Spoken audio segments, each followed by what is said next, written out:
Hey guys, welcome you all to my YouTube channel NTUC NET JRF environmental sciences. Friends, मैं हूं आपका अपना दोस्त पीयूष कुमार वर्मा और आज के इस वीडियो में मैं कवर करने वाला हूं इस वीक के कुछ लेटेस्ट इन्वायरमेंटल करंट अफेयर्स के बारे में। तो अभी तक जो मैंने इन्वायरमेंट करंट अफेयर्स के जो पार्ट हैं ये आपका 11 है। इससे पहले मैंने टोटल 10 पार्ट्स अपलोड कर रखे हैं, तो आप मेरे यूट्यूब चैनल पर जाकर प्लेलिस्ट में इन्वायरमेंट करंट अफेयर्स के टोटल 10 पार्ट्स देख सकते हैं। और साथ ही साथ मैं उन वीडियोस के यहाँ पर इस वीडियो के डिस्क्रिप्शन में उनका लिंक शेयर कर दूंगा, जिससे आप वहाँ पर क्लिक करके भी देख सकते हैं। खैर, तो इस वीडियो को हम स्टार्ट करते हैं। और फ्रेंड्स, वीडियो को आप अंत तक देखिएगा क्योंकि ये वीडियो काफ़ी ज़्यादा इन्फॉर्मेटिव होने वाला है as always. So let's start. So question number first जो है फ्रेंड्स वो है आपका, according to the Swachh Survekshan 2020 results that were announced on August 20, which city retained its top spot for the fourth consecutive time? So ये जो question है friends, इसके according स्वच्छ सर्वेक्षण 2020 का जो परिणाम आया है उसके अनुसार, जो कि 20 अगस्त को अनाउंस किया गया है, तो किस शहर ने लगातार चौथी बार जो है इस लिस्ट में टॉप किया है? तो आपका option A Indore, B Surat, C New Delhi and D Kanpur. तो इस प्रश्न का सही उत्तर है आपका ऑप्शन नंबर ए इंदौर। तो यानी इंदौर जो कि एमपी का एक शहर है और ये लगातार 4 सालों से टॉप करते आ रहा है इस लिस्ट में, यानी स्वच्छता की लिस्ट में। और मैं आप लोगों को बताना चाहूँगा कि देखिए, अगर इस रिजल्ट की बात करें तो ये रिजल्ट जो है कह सकते हैं कि this result was announced by Hardeep Singh Puri, minister of state for housing and urban affairs during the स्वच्छ महोत्सव सेरेमनी ऑन अगस्त 2020।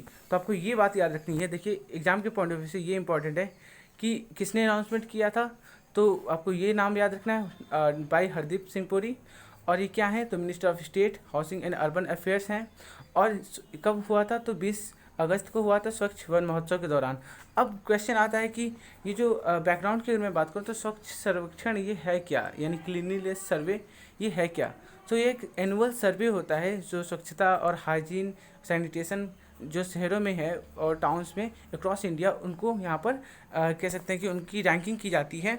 और ये जो है जब लॉन्च किया गया था तो ये स्वच्छ भारत अभियान का एक हिस्सा था, जहाँ पर अगर हम बात करें तो इसका उद्देश्य ये था कि इंडिया को क्लीन एंड फ्री जो है ओपन डिफिकेशन फ्री इसको बनाना था। 2 अक्टूबर 2019, ये आपको तो याद ही होगा, 2 अक्टूबर 2019 का लक्ष्य रखा गया था कि भारत को पूरी तरह से ओपन डिफिकेशन जो फ्री है वो कंट्री यहाँ पर बनाना था। और इस सर्वे में जो पहली बार सर्वे किया गया था वो सर्वे हुआ था 2016 में। और ये जो आपका है 2020 का जो सर्वे हुआ है, तो ये चौथा यानी कि 4th सर्वे था। लेकिन पहले सर्वे की अगर मैं बात करूँ तो यहाँ पर 73 सिटीज़ को कवर किया गया था, जिसमें 53 सिटीज़ जो थी उनका पॉपुलेशन 1 मिलियन से ज़्यादा था। और वे लगभग आल स्टेट कैपिटल्स को इंक्लूड करके। और अगर बात करूं मैं 2020 का जो सर्वे हुआ है, तो इस सर्वे में जो है टोटल नंबर ऑफ़ सिटीज़ की मैं बात करूं, इनकी संख्या कितनी है? तो 4242 सिटीज़ यहाँ पे कवर की गई हैं। और इसको माना जा रहा है कि दुनिया का सबसे बड़ा जो है ना क्लीनलीनेस सर्वे हुआ है, स्वच्छता सर्वेक्षण हुआ है। और इस सर्वे को करता कौन है भाई? तो यहाँ पर है क्वालिटी काउंसिल ऑफ इंडिया जो है इस सर्वेक्षण को करती है। अब इसमें सबसे इंपॉर्टेंट पार्ट मैं आप लोगों को दिखाना चाहूँगा यहाँ पे कि स्वच्छता सर्वेक्षण जो रैंकिंग लिस्ट है वो है क्या। तो देखिए, टॉप पे आपका जो है, इस लिस्ट को आप ध्यान से देखिएगा अपने राइट साइड में। तो फर्स्ट पे है आपका इंदौर, जिसको स्कोर कितना मिला हुआ है? 5647.56। उसके दूसरे स्थान पे आपका सूरत, तीसरा स्थान पे आपका नवी मुंबई, एंड चौथे पे आपका विजयवाड़ा, फिर 5वें पे अहमदाबाद, 6ठे पे राजकोट, और 7वें पे भोपाल, और 8वें पे चंडीगढ़, और 9वें पे आपका जीबीएमसी विशाखापट्टनम, एंड 10वें पे आपका वडोदरा, फिर नासिक, लखनऊ 12वें पे है, और 13वें पे आपका है ग्वालियर शहर। और इसी तरह से 14वें पोजीशन पे है आपका थाने, 15वें पे पुणे, 16वें पे आपका है आगरा, फिर Jabalpur, Nagpur, Ghaziabad and Prayagraj. So 20th जो आपकी क्लीन सिटी है वो है आपकी प्रयागराज, यानी कि जिसको इसका ओल्ड नेम था इलाहाबाद। तो ये आपकी पूरी लिस्ट है। चलिए हम देखते हैं दूसरा question. Question number 2, what is the name of the world's first warm blooded fish that has been discovered by researchers during a research survey of the California coast is? So आपकी screen पे option है star fish, opah, sea anchovy and jellyfish. तो इस प्रश्न का सही उत्तर है ऑप्शन नंबर बी, वो है आपका ओपा। तो ये जो है 2015 में जब रिसर्चर्स ने, यानी कि जो नोवा की जो टीम थी, south west fisheries science centre की टीम, सो उसने यहाँ पर उपाय, यानी कि जिसको मूनफिश भी कहा जाता है, इसको यहाँ पे डिस्कवर किया था। तो ये दुनिया की पहली ऐसी मछली है जो कि वार्म ब्लडेड है। इसमें सर्कुलेशन जो है वो वार्म ब्लड सर्कुलेशन होता है। और नेक्स्ट जो क्वेश्चन है, क्वेश्चन नंबर 3, ये है आपका, recently a Japanese bulk carrier struck a coral reef coast of Mauritius. देखिए ये बहुत कह सकते हैं, मॉरिशस ऑयल स्पिल अभी हाल ही में जो न्यूज़ में आ रहा है, तो ये बहुत ही एक कह सकते हैं कि इन्वायरमेंटली अगर पॉइंट ऑफ से देखें तो बहुत ही एक कह सकते हैं डिजास्टर्स इंसिडेंट हुआ है। तो यहाँ पर recently a Japanese bulk carrier struck a coral reef coast of Mauritius that leaked how many tons of oil in the environment sensitive regions of Mauritius. तो इस प्रश्न के अनुसार कितना ज़्यादा जो है ऑयल जो है यहाँ पर लीक हुआ है इस कैरियर जो जापानी जो जहाज़ था जिसमें ऑयल जा रहा था टू द ब्राज़ील, तो यहाँ पर ये कितना ज़्यादा तेल जो है ये कंटेन किया था। तो ये आपका आंसर जो है option A 70 tons, B 85 tons, C thousands of metric tons and D 200 tons. तो सही उत्तर है इसका आपका option number C, about thousands of tons. So ये आपका करेक्ट आंसर है, ऑप्शन नंबर सी। और यहाँ पर अगर मैं बात करूँ तो ये आखिर इवेंट है क्या, यानी कि ये जो एक्सीडेंट हुई है, ये एक्सीडेंट कैसे हुआ है। सो मॉरिशस ऑयल स्पिल की मैं बात करूँ तो यहाँ पे जापान जो ओन्ड है एक कंपनी है जो कि आपकी एमबी वाकासियो, और यहाँ पर जो है जहाज़ जो कह सकते हैं कि 25 जुलाई को वहाँ से चलता है, और ये जो है इसमें से 6 अगस्त को ये जब मॉरिशस के पास पहुँचता है तो वहाँ पर जो कह सकते हैं कोरल जो ग्रुप है उधर, तो ये क्या होता है कि उस कोरल वाले पार्ट में वो स्टक हो जाता है, यानी कि इसमें से जो स्पिलिंग होती है वो 6 अगस्त को स्टार्ट हो जाती है, और सैटरडे आते आते ये जो है आपका 2 भागों में टूट जाता है, जिसमें से जो है 1000 मीट्रिक टन्स या उससे ऊपर भी हो सकता है, लगभग इतना जो कह सकते हैं जो ऑयल है वो स्पिल हो जाता है। अब यहाँ पर ऐसे तो देखा जाए तो हिस्टोरिकल पॉइंट ऑफ व्यू से बहुत सारे ऑयल स्पिलिंग की घटनाएं हुई हैं, लेकिन इम्पॉर्टेंट इसलिए है क्योंकि मॉरिशस जो एक ऐसा कंट्री है जहाँ पर जो कि environmentally protected ecosystem of biodiversity reefs है। तो यहाँ पर जो है कह सकते हैं कि जो because of the reef island, this is a really very important that कि यहाँ पर अगर ऑयल स्पिल हुआ तो जाहिर सी बात है कि बहुत ज़्यादा यहाँ पर जो इंडेंजर्ड एनिमल्स या प्लांट्स या मैंग्रोव फॉरेस्ट या टर्टाइज लेगून्स ये सब हैं, ये ऑलरेडी बहुत ज़्यादा डैमेज यहाँ पर कह सकते हैं फेस करेंगे।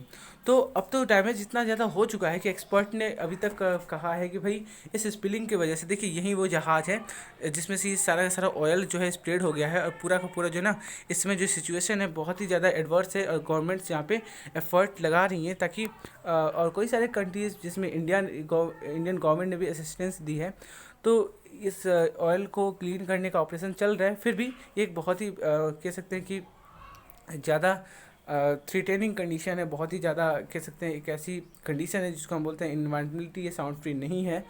सो अगर हम बात करूँ कि what is the role of Indian government assistance, so India deputed 10 members specialist team under mission Sagar. So यहाँ पर जो 16 अगस्त को इंडिया ने 30 टन जो टेक्निकल इक्विपमेंट है और मटेरियल वो मॉरिशस को भेजा, और यहाँ पर कंट्री जो है चूँकि ऑयल स्पिल की जो अभी सिचुएशन हुई है उससे को ये फेस कर रही है, तो उसको कह सकते हैं कि हेल्प के तौर पे भारत ने जो इक्विपमेंट्स भेजे हैं उसमें आपका कह सकते हैं कि रिवर बूम, ओशियन बूम्स और heli skimmers, blowers, power packs and oil absorption graphene pads, ये सारे के सारे उसमें शामिल हैं।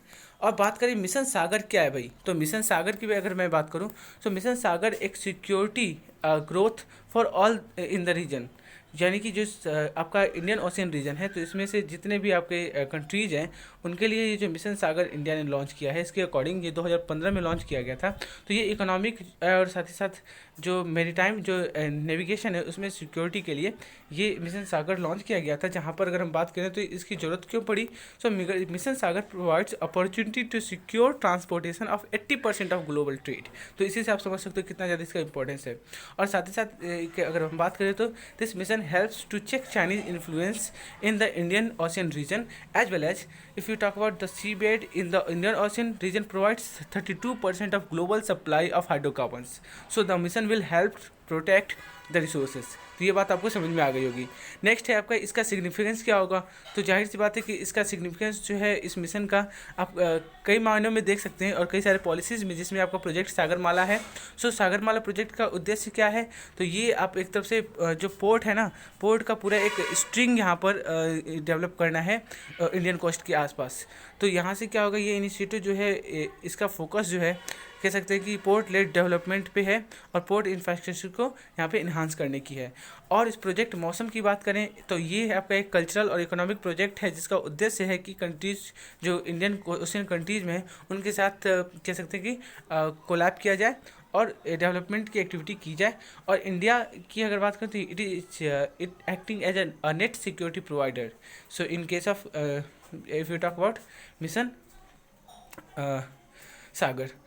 सो अगर मैं बात करूँ तो यहाँ पर भारत का उद्देश्य भी है ब्लू इकोनॉमी को लेके, तो उस पर भी फोकस किया जा रहा है मिशन सागर के अंतर्गत. और यहाँ पर मैं बात करूँ अभी हाल ही में जो मई में 2020 में कोविड-19 का जो केस अभी चल रहा है, सो लगभग 580 टन्स जो एसेंशियल मेडिसिन जो थे, आयुर्वेदिक मेडिसिन या फूड सप्लाईज, उसको मॉरिशस को भेजे गए थे मिशन सागर के अंतर्गत ही. और साथ ही साथ और भी देश जहाँ पर ये राहत सामग्रियाँ भेजी गई हैं, जैसे कि वहाँ पे माली है, कोमोरोस है, सीशेल्स, मेडागास्कर. सो उसमें INS केसरी को भी डिप्लॉय किया गया था इस मिशन के लिए. तो आप देख सकते हो कि जो मिशन सागर है ना वो कितना ज़्यादा इंपॉर्टेंट है. और यहाँ पर 40 मेंबर्स नेवल मेडिकल टीम भी भेजी गई थी ताकि वो कहीं ना कहीं कोविड-19 से जो स्ट्रेटेजी फॉर्मुलेशन है उसमें हेल्प कर पाए. फिर आपका अगला क्वेश्चन है फ्रेंड्स, वो है आपका विच ऑर्गेनाइजेशन और cooperation has developed infrastructure to for increased use of fly ash at Rihand project in Uttar Pradesh to transport fly ash to cement plants at cheaper cost. यानी किस यहाँ पर organisation ने अभी जो है एक इंफ्रास्ट्रक्चर डेवलप किया है ताकि जो फ्लाई एश है ना उसको ओवरऑल वो यूज कर पाए. और यहाँ पर जो रिहंद प्रोजेक्ट है यूपी में, वहाँ पर उसने क्या किया है, बहुत ही सस्ते दर पे फ्लाई एश का यहाँ पर ट्रांसपोर्टेशन यहाँ पे चालू कर दिया है और उसका यूज करना. सो वो है आपका नेशनल थर्मल पावर कॉरपोरेशन,